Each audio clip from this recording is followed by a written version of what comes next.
Hello and welcome to Talk of the Town. I'm Michael Jacobi, executive producer of Jazz on the Plaza and host of Raising the Standards on KSCO Radio in Santa Cruz. Delighted to be beginning our second season, and I didn't want to talk politics because, everywhere you go on cable news, they're talking politics, so I thought we'd move on to religion. Oh. Seemed like a safe way to go. Okay. And I'm delighted they're opening this season. Our first guest is Father Rick Rodoni. Rodoni. Yeah. Am I getting that right? It's a Swiss Italian name. Right, from St. Mary's. How are you, my friend? Good. It's good to see you. Good to see you, too. All right, I'm going to ask you, we're going to save is the God-dead question for later, so we can dwell on that. But I wondered, do the orders have a good sense of humor where there's good-natured ribbing going on?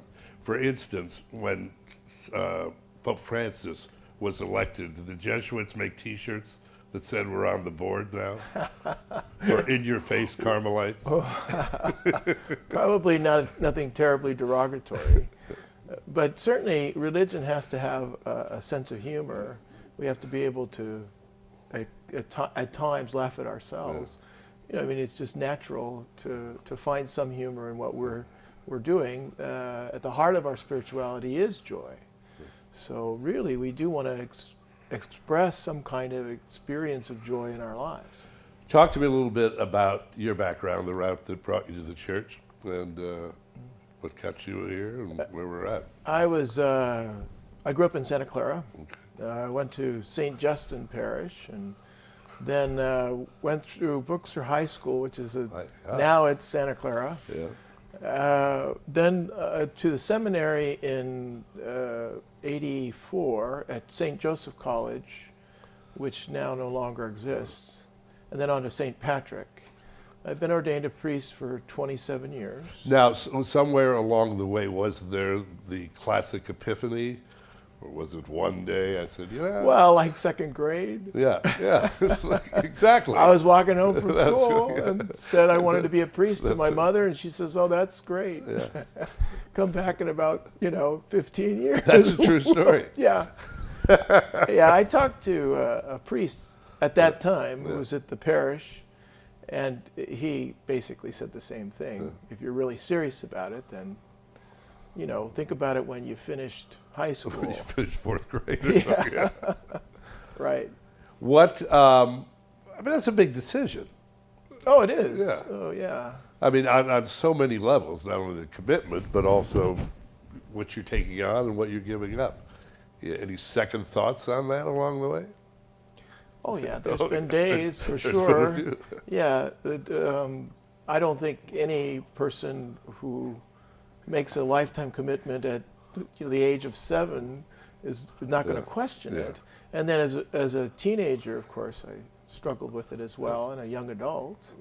But I really felt that once I went to the seminary, that changed everything. And I realized that I could do... Being with like souls. Right. And that was learning, exponentially when I got there, with scripture and theology and whatnot. You were talking to classic laymen in this conversation. Okay. And forgive my naivete, but I've interviewed a lot of doctors and chefs over the years, and everyone has their specialties. Are there categories and specialties broken down when you're attending the seminary? Not so. We have to sort of think about what we want in terms of academics. Okay. But the program that I went through was pretty competitive, whether you believe that or not. Sure. It was amazing competitive among us. We had some very, very fine professors who were both published and had some tenure in their work. There were Sulpician priests from the East Coast mostly. And we could have gone with a higher level of academics with a master's of theology. Most of us got a professional degree, which is a master's of divinity. So it isn't an academic degree, but much like an MD is like a professional degree. But in business, there is a physical or monetary, if you will, payoff for those kinds of levels and reaching them. Sure. Is there some you don't get another stripe or anything, or if Yeah. you're It depends on your pursuit. Again, Yeah. if the pursuit is to go beyond parish ministry or I working. mean, to pursue to teach. Yes, exactly. Then if you have the acumen, then you can go on to get your PhD and teach at a university level. Of course, that would be for some of the students that I studied with. They were very much inclined for that because that was their hope. My hope was always directed toward the local parish and the local scene of being in a church community and forming people in the spirituality of the church. Say that you take a position as a professor of divinity, and you're tenured. Does all the money, does your salary go to the church? Is it like Social Security? Well, Can you because- make X amount? Well, it's an interesting question. So I'm a diocesan priest, which means that whatever's paid to me, and I'm not an adjunct professor, but I'm tenured on a track. I could make as much money as any professor would. On the other hand, a Jesuit priest or say a Franciscan order priest, their salaries then go to the order because they take they take vows of poverty, chastity, and obedience. As a diocesan priest, I promise celibacy and obedience to the bishop. But you didn't make a deal on poverty. Well, we're not in this for the money. But that's my point, though. But in theory, though, if would the salary go to you? Yeah. Yeah, Definitely. This is the only show, folks, you would see anybody ask that question. No, of a definitely. priest. If I say there have been in the past Roman Catholic priests, diocesan priests, Okay. who have also become doctors or attorneys, and any funding that they receive as a result of their work it's their money. I mean, we pay taxes and that kind of thing. So you could own property, Yeah. or you could live. Do you live at the? Yes, on site? the parish provides housing for the priest. It's a parsonage. So It was interesting when we talked about starting the show again this year. I was interested in finding, I said, well, let's see if we can get someone who's taught at Los Gatos High School for 30 years, which would be great, the juxtaposition of the different generations. And maybe we could find a priest that's been at St. Mary's for 50 years or something. But interestingly, you and I talked about this, you don't stay that long. That's changed dramatically over the years, hasn't it? well, you can't get used to one place for too long. Okay. And like term limits, I think with politicians, I mean, it's Yeah. always good to get somebody new. But that's a relatively new.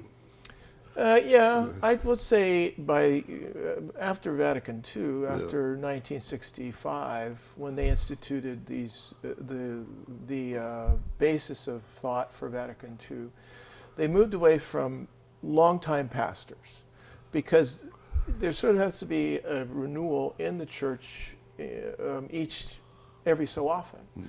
And we get set in our ways and we don't want to change anything. And so fundamentally, it's really up to the bishop as to whether I stay or not. That's part of the promise of obedience, to be assigned here or there. It is a bit ironic, though, that someone who's in their position for life is telling you how long you could stay. Yeah, but bishops don't stay for. Oh, they don't? Bishops are there term? They can move. Term Well, limits they're is not what? termed, Yeah. but they could be moved. Okay.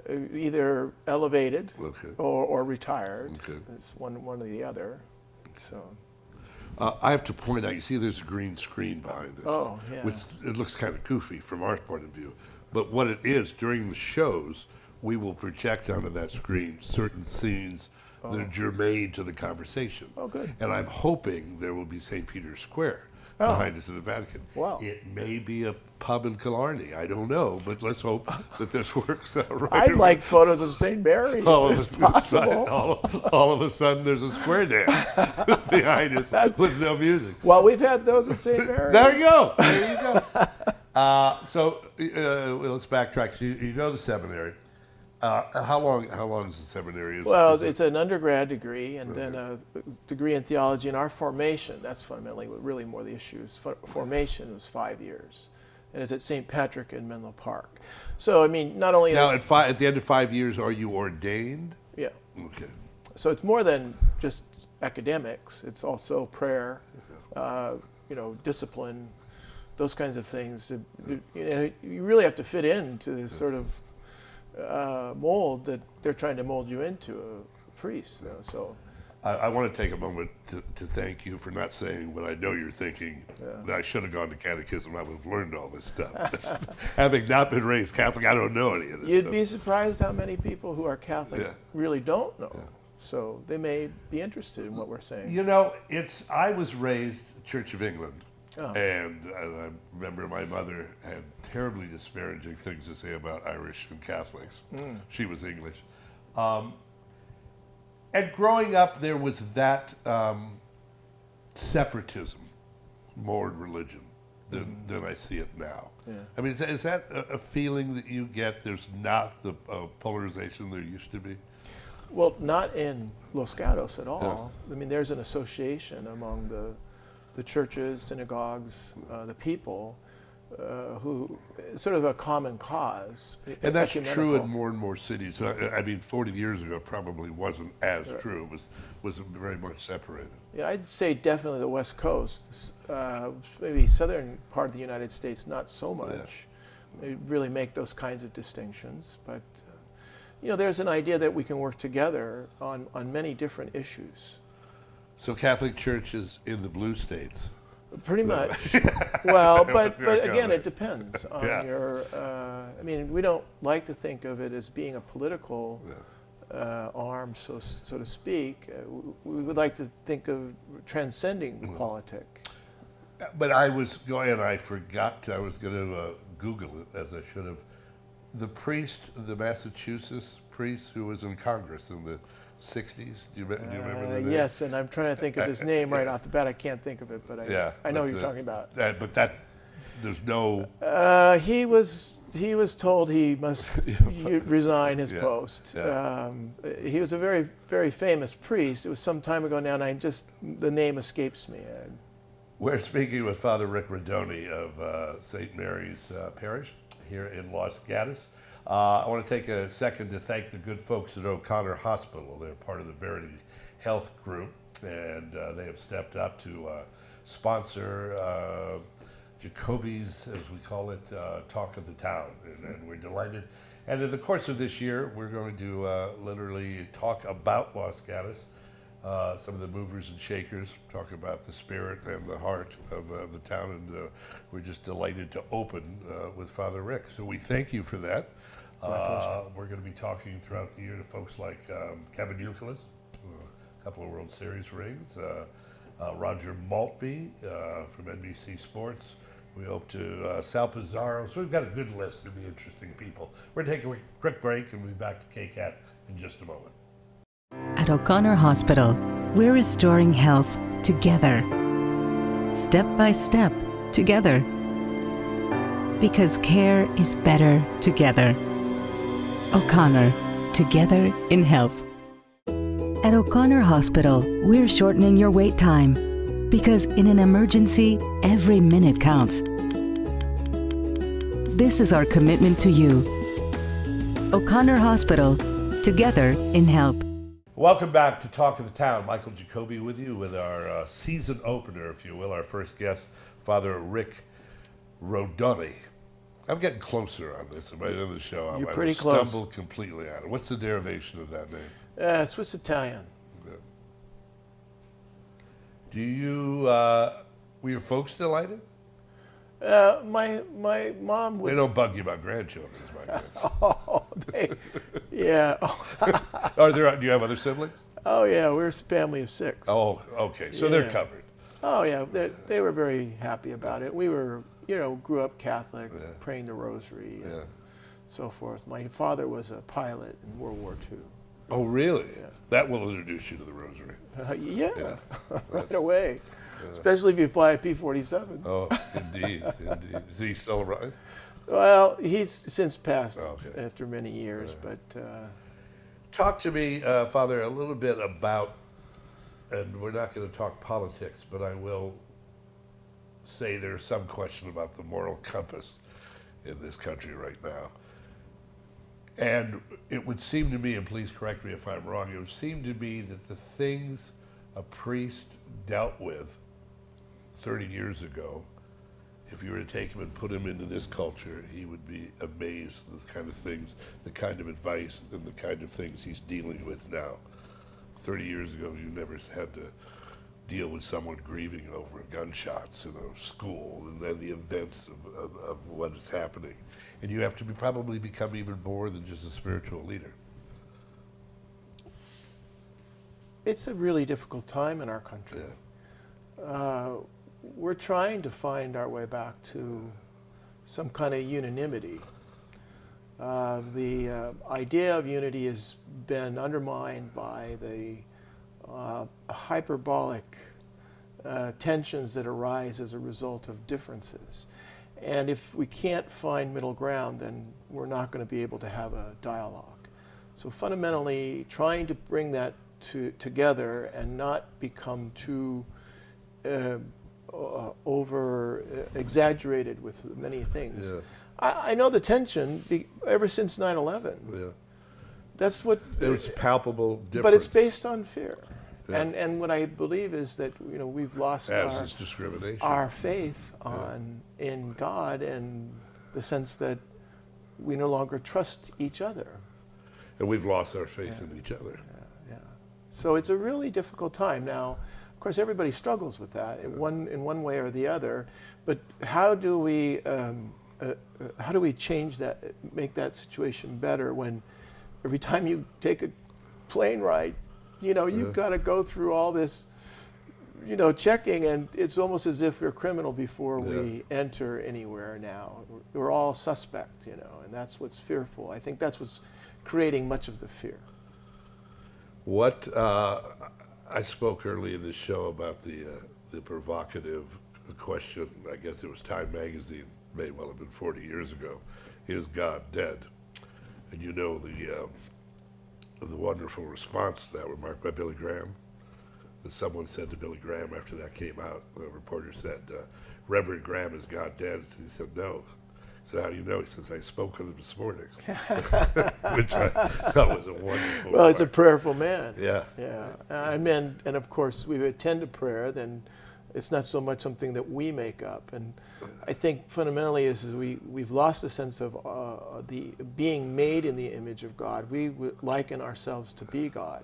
Or if God is not responding in the way that we would expect, then somehow it's easy to dismiss the whole idea that God exists. Yeah. So the real crisis of faith is coming to the fore. It's not so much being exacerbated by science, although some science members of the science community would prefer to think that God doesn't exist. It's easier to imagine that we can rely on the human endeavor. I don't think there's anything wrong with saying that both are good. I mean, the theological and the scientific, and that if we could bring those together in some fashion, then we'd have more faith in what we're doing in all respects. Well, yes, I would. I think you hit it right on the head with that very clear-cut evolution of 9/11.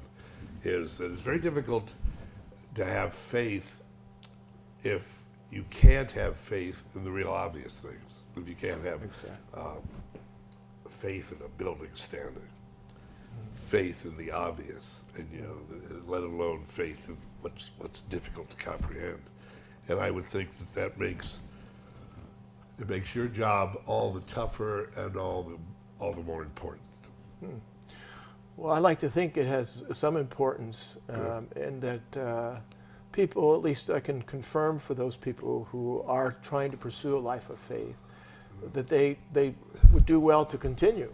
And that, moreover, that will help others come to some sense of trust. Because what we're trying to do, create in the community, that's what the church has always done. And it's always been a stabilizing force in any community. just as civil life, families, households are stabilizing force in a civil culture, so too the church. And the church is a symbol of that stability. And your order is what?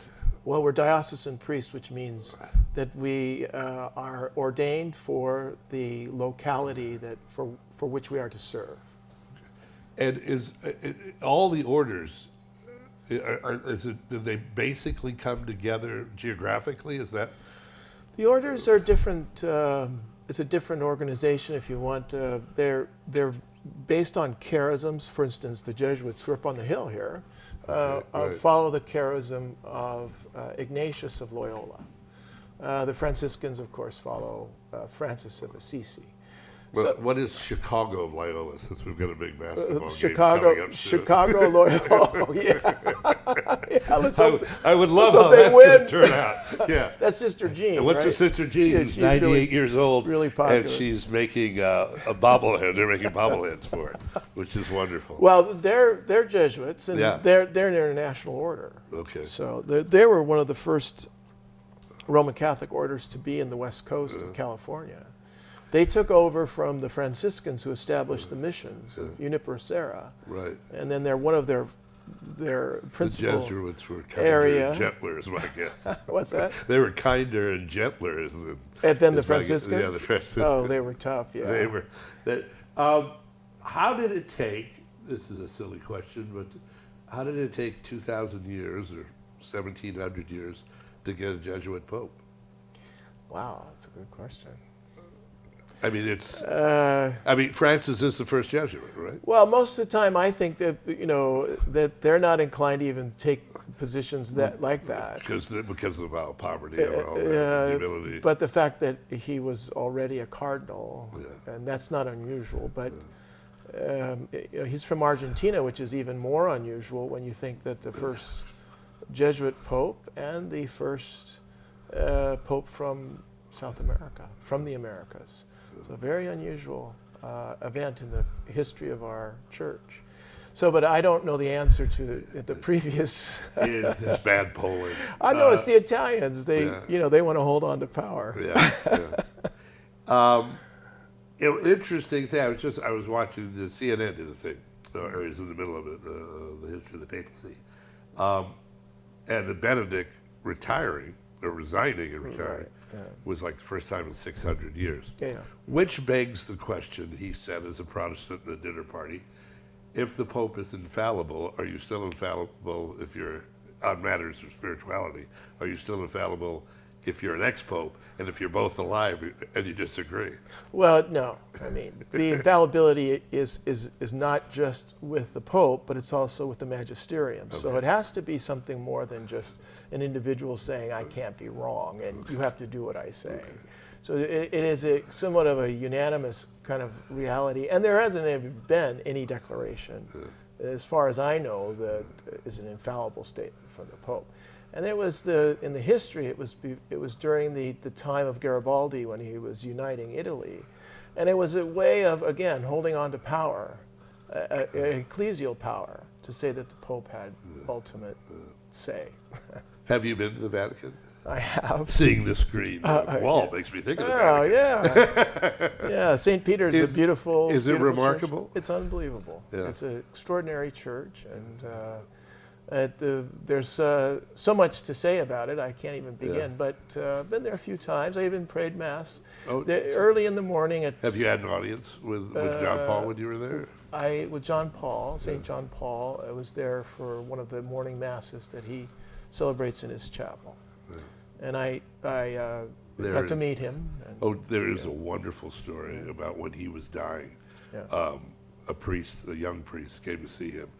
And started crying, and St. John Paul said, "What's wrong?" He says, "Well, I'll probably never see you again." And he said, "Are you not well?" He was witty. He was a funny guy. Yeah. Let's see. Well, I understand this whole. We're moving on. It's spring, and we're reinvigorating, and we're replanting. But in your heart of hearts, you say, "I don't want to leave Los Gatos." Oh, I'm not leaving. So you're not limited. You could. It really depends on the bishop. How long have you been here? 9 9 years. Okay. So you're starting to see a new generation come along. And the springtime is here. It is indeed. Yes, it is. It's indeed. It's a great time. Everyone that I've spoken to that are parishioners of yours, when I said you'd be on the program, they said, "Oh, he's the best. He has great stories." That's what they said. Our friend Michael Caine. Oh, he's a good man. Michael Caine, who said, "Ask him about why there are ushers." And the story he told me is that an usher's job from biblical times, if the Romans were coming in to kill the priest, he'd take a spear from them. So they were basically early Secret Service guys. Well, good thing that doesn't happen as much anymore. They basically find people seats and take the collection and are basically ministers of hospitality. That's really what they do. Although on occasion, there have been some people who entered the church who are misbehaving and they have to remove them. Sergeant at Arms. What, we got a couple of minutes left. What are your hopes for Los Gatos and for your parish? Well, St. Mary has been around since 1912. You have a good as a patron parish saint. You did church. well on that. Yeah, and even before that as a mission church. And I hope to hopefully establish the school and continue its work. Moreover, we need to develop that. So Let's talk very quickly about the school. How Yeah. many people? How many? we're students? 235 Okay, students, all right. and longtime heritage families Yeah. that are there, and new families that move into the community. And it seems like if the North 40 is put up, there'll be other families moving into That's true. town, and there's new people moving into town all the time, so that are Catholic as well. So the school is a concern, and the renewal of the church, and also adding to the numbers of people who attend. Again, so as to build community, to build the life and trust that we have here in this town. Well, St. Mary seems to be in good hands and backed by a good heart, Father. Thank you for being here. Thank you. A delight. That is Talk of the Town. And as I say, we're going to have a marvelous year. We look forward to you joining us. We'll have some interesting people. And look, it's worth tuning in to find out what the picture is going to be behind us, because we never know. A big thank you to O'Connor Hospital, part of Verity Health, for sponsoring this show. And until we meet again, I'm Jacobi. I'll see you soon.